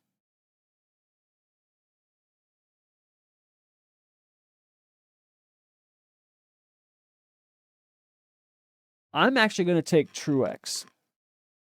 I like it. I like both picks. Yeah, I'm going to take Truex. I don't think you could go wrong with either one. I'm actually pretty excited to watch this Iowa race. I'm kind of disappointed that they fucking repaved the middle. I am don't. too. You know, I don't. I at least wanted to see one race on the old surface before we even do fucking repaves. Because we Yes, know how repaves go. yes. So and what I heard is they needed to do it. It sounds like because of the bumps, um, they didn't have time to repave the entire track, so they just repaved those parts. It Which sounds like they're going to be doing a full repave after this, though. I don't know if that's true or which not, but I could see that about the bumps because if anybody's ever been on iRacing and turned at least one or two laps at Iowa, the bottom of 3 and 4 was really rough. well, the bumps are insane. So, one of the guys that I actually met through sim racing, Scott, he was a NASCAR shock engineer for years. Worked at Hendrick, worked at Stuart Haas. Like he was a legit NASCAR Cup Series shock engineer, knew as shit. And we would talk about stuff, and he would tell stories and everything. And he would talk about they would go, one of the tracks that they would always go test at back when they could do testing was Iowa, because the bumps were so bad. He's like, that's where we would go. He said we would test on the 7-post machine and try to get a rough idea in terms of what we were looking at or what we were doing. He goes, and then when we would go test, we would go to a track like Iowa just because of the bumps. We would want to see how this is going to work or how this is going to react. So yeah, those bumps are, I mean, they're famous, and if you hit them wrong, it's bad. I often wonder how the IndyCars even run there. It's so damn bumpy. So, Yeah. you know what I mean? So it's going to be interesting to see what happens. Larson did a tire test there. And from the way that it sounds like, you got to like be in the grip. I don't know. And obviously the grip is going to be the new pavement. So I don't know how the racing is going to be. I don't know what we're going to see. I'm hoping it's not going to be a follow the leader short track race, but obviously we're not going to know until we get to the race. So, all right. Moving on, our handicapper's corner. So last week we actually hit on 3 of our picks. Unfortunately, we missed on some others. So we had Cam Waters at 8,000 to 1. That obviously missed. We had Suarez at 3,000 to 1. That obviously missed. Allmendinger missed. Elliott missed, and Reddick missed. Those were our outright winners. When we looked at our top 5 bets, McDowell we hit because he got second, and AJ missed. We missed AJ by 1 spot. So that was a bummer. That would have actually made our weekend profitable. We missed by 1 spot. This is why the betting stuff is so hard. Then we hit on Reddick over Byron and Elliott over Byron because Byron had a rough day. So that put us down 136 on the day. This week we've got Iowa. Some pretty interesting stuff here at Iowa in terms of odds. I like Truex at plus 1,000 just because I do think Truex is going to have a good run there. Is he going to win? I do. The guy is due for a win. I really think he's due for a win. I just don't know if it's going to come this week. Larson is plus 600 right now. That's really short odds, but it's Kyle Larson, and he actually tested there. It's one of those things where it's almost like, dude, it's hard to not pick him. I'm surprised his odds are only that. I'm surprised he's not the favorite. Christopher Bell is actually the favorite this week at plus 450. Now, I think that's too short, but we're going to take Larson at plus 600. Other longer odds, Ty Gibbs and Tyler Reddick are both plus 1,600. I like that. I actually really like Ross Chastain at plus 2,800. I really like Ross Chastain at plus 2,800. That is one of those that I could see hitting because I think Ross is another one that's due for a win. And I think this is going to be one of those races, where you're going to have to be beating and banging because I think it's going to be one groove. So I'm looking for Ross to have a good run. In terms of outright winners outside of those guys, obviously there's some really long odds that you could go with. Corey LaJoie, for example, is plus 150,000. Okay, so understand, you bet $100, he wins, you get 150,000. That's what that means. Okay. Could Corey LaJoie win? Sure. He could. Anything could happen. When it's plus 150,000, like that's one of those things, like anything could happen. It might be worth taking a flyer on him, right? Because if he does, that just made your year. You know what I mean? Like it just made your year. Some more legitimate longer odds.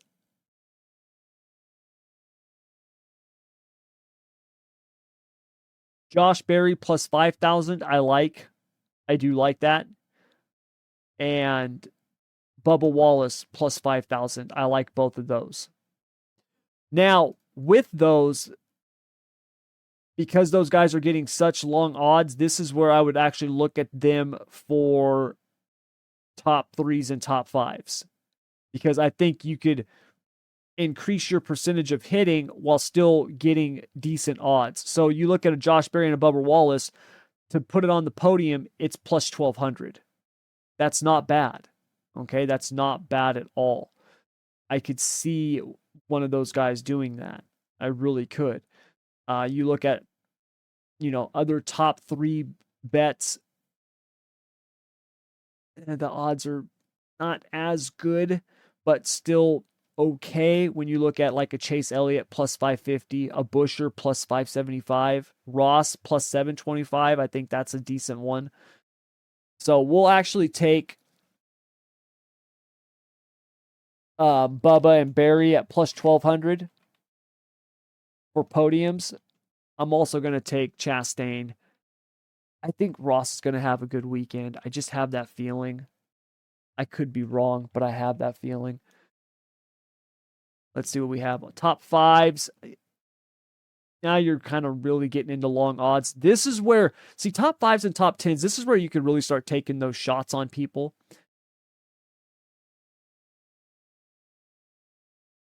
You know, Hocevar plus 2,200. Not bad. Gregson plus 1,600.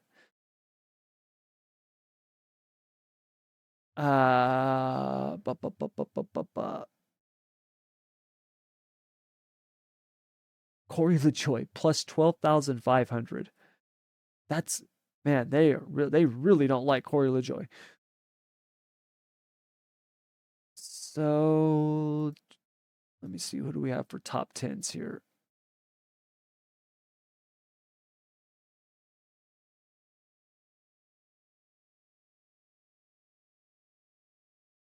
Got some pretty good odds on top tens too.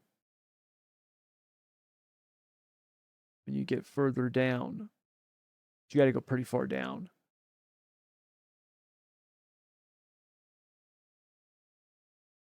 So yeah, even top tens, LaJoy plus 2,500.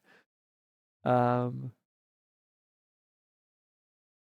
Allmendinger plus 1,000. Those are not bad. They're not great though either. A lot of stuff's got to play out on that. I would actually, so when it comes to the top fives and top 10 bets, those, to me, I actually wouldn't make those wagers until qualifying, because that's where I think you can find value. I think you can find better value after qualifying. One of the things that I do in when I sports bet, and I don't do it like I used to, but when I was actually doing NFL sports betting and college basketball sports betting, and I was actually making money at it, keep in mind, I was just making more than I was losing. It's not like I was becoming rich at it. One of the best things that ever happened was live betting. Live betting is incredible because I would sit here and I would spend all this time making predictions, doing math, equations, all stuff like this, coming up with a number. And then, for example, let's say I've got, my prediction is I've got the 49ers beating the Cowboys by a touchdown.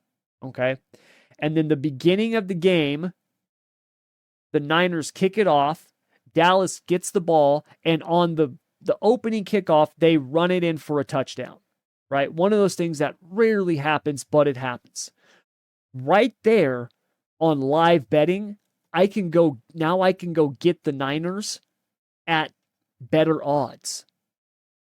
Much better odds. See, before I was gonna have to lay 3.5 points. The Niners were gonna have to win by 4 points for me to get paid. Now I might be able to find the same bet, but I only have to lay 1 point. Right? Like that's what live odds can do.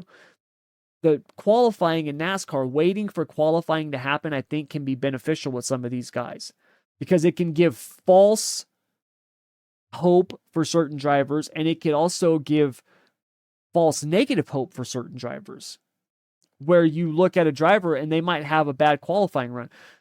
If Ryan Blaney, for example, right now, to finish in the top 5, he's plus 140. What if Blaney goes out and botches his qualifying? And now I can get him, because he's starting 25th, I can now get him at plus 300 to finish in the top 5. You know what I mean? Like, and Blaney's a guy who could absolutely do that. We've seen him move through the field.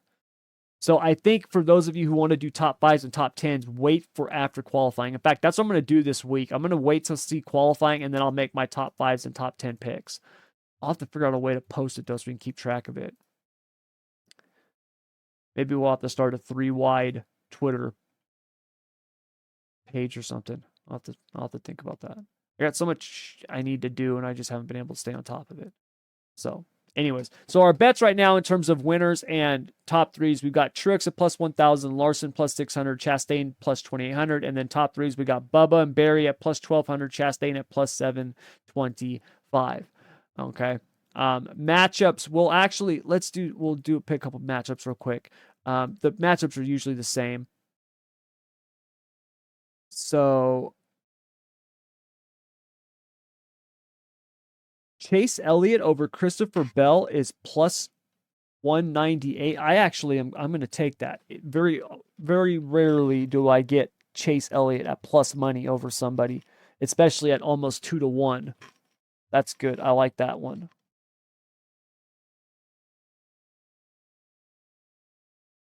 Bum, bum, bum.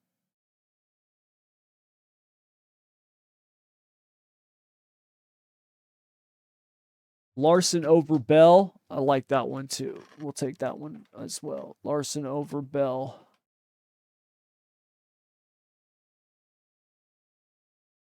The problem with this is like last week I had picks over Byron. It turned out well, but if Bell goes out and wins the race, he's liable to bust my bets. So, all right, so that's going to do it for Handicapper's Corner and for this week's episode. Keith, my man, you still there? I'm here. All right. Nope, I'm here. Enjoy the racing this weekend. Will do. Iowa's gonna be interesting to say the least, and hats off to IndyCar and their deal once again. That's incredible. I absolutely love it. It's awesome. So I agree. yeah. And before we get away, I want to give a big shout out to Kevin Thomas Jr. creating Inferno Armor. As of late, we've had some sprint cars get upside down, catch on fire. Had some drivers catch on fire. And my buddy Chase Randall, he drives a 2KS car up there in Knoxville. Caught on fire, burned his chin up a little bit, but used the Inferno Armor chemical on his racing suit and protected him and didn't get any outside burns on his body. What Kevin Thomas Jr. has done with Inferno Armor is absolutely huge, guys. So any of the dirt racers listening, look into Inferno Armor. What it is, it's a chemical you spray on your racing suit, your driver's uniform, and gives you added protection from fire. And it's great. And hats off to them guys. Yeah, that's awesome, man. I don't think people realize how scary fires are in those situations, and to have something that protects you like that is incredible. It really is. And I don't think people realize how deadly methanol fires are, because you don't feel see the 'em. heat. You don't see the fire. It gets really hot. And the stuff that Kevin Thomas Jr.'s done with Inferno Armor is huge. I think it's great for dirt racing. It's great for the dirt racers. So I just wanted to give a big shout out to them. I was going to do it in the dirt track recap and I forgot. Yeah. Well, right on, man. That's awesome, dude. So I love it. And I'm with you. Anything to protect the drivers, I'm all for it. So enjoy the racing this weekend. Outlaws are at Knoxville. High Limit is off for a while. And yeah, High Limit's taking off. a break. Yeah, which is awesome. I think we'll see some of the drivers I think we know why they're off. Yeah. Yeah. We got the High Bank Nationals coming up. We also got next weekend, we've got so out here on the West Coast, we've got the Dirt Cup, Skagit, which is 67,000 to win. And that's a King of the West show. So I've actually heard there's some high limit teams that might come out west for that, as opposed to going to Huset's for the High Bank Nationals, which wouldn't surprise me if you're a high limit team and you're one of the better high limit teams, right? Think about it. You can go to Huset's and maybe, right? If you're Brad Sweet, Rico Abreu, Kyle Larson, Corey Day, right? Like your chances of winning High Banks Nationals are good. You're right there with every other driver, David Gravel, Sheldon Haudenschild, right? All those guys. But if you're Chris Wyndham, Tanner Thorson, right? Maybe you're one of those guys, 6 to 10. You might be able to guarantee yourself 67 grand. You know what I mean? Like you might be the favorite to win if you come out west. So I've heard there's a couple of teams that are planning on doing that. I don't know who yet, but I think it's interesting that that's a rumor. And I had heard that before from my buddy Kyle. So we'll see who shows up or not. Obviously next week we'll talk about the High Bank Nationals, because I think that's going to be. I actually love Huset's. That's one of the tracks I've always loved. That track, I think it's an incredible track. I think it's a perfect. I shouldn't say perfect, because to me Eldora is the perfect dirt track. But in terms of like, no, it's not a half mile. I love 3/8 mile tracks, and I think Huset's is incredible. So yeah, big time money coming up, but we'll get to that next week. For this week, that'll do it for today. Thank you guys very much, as always, for joining us. Thank you, all of you who have been liking and following us, downloading, subscribing, sharing, all that good stuff. Please keep it up. We've got, like I say it every week, I've got a bunch of stuff coming. I'm working on it. I promise you, this whole corporate restructuring thing is just putting a lot on my plate right now that I'm trying to get done and caught up. So we will have it here soon. And when we do, you want to make sure that you're around for it, because it's going to be fun. But we'll be back next week to do this all over again. So Keith, my man, enjoy your weekend. I will talk to you next week. Sounds good. Enjoy your weekend. I will do so. And everybody out there, have a good one. Take care.